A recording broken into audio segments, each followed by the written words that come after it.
NATO, once the bedrock of transatlantic security, now faces an existential crisis. The alliance's future is clouded by uncertainty due to shifting United States priorities under the Trump administration. Even if NATO members meet Trump's demand of spending 5% of GDP on defense, the alliance's fundamental nature is changing. Under Trump's leadership, a move cemented by Secretary of Defense Pete Hegseth's statement on February 12, 2025. He declared that stark strategic realities prevent the United States from being primarily focused on Europe's security, signaling a major departure from past United States policy.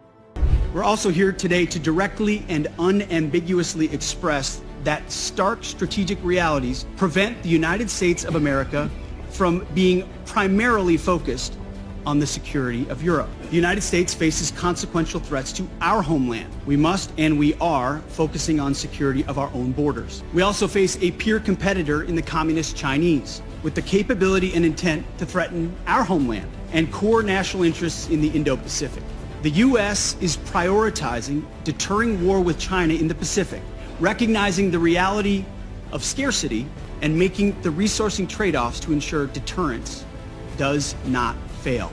This shift undermines NATO's core principle of collective defense enshrined in Article 5, an attack on one is an attack on all. Historically, NATO's only invocation of Article 5 came after the September 11 attacks, with European allies supporting the United States in Afghanistan. Now, that commitment is in question. Trump's strategic pivot has two major consequences: a bilateral agreement with Russia to end the war in Ukraine, sidelining Kiev, and European leaders realizing the United States may no longer be a reliable security partner. At a recent NATO defense ministers meeting, much discussion centered on Trump's demand that allies increase their defense spending to 5% of GDP. The request is striking.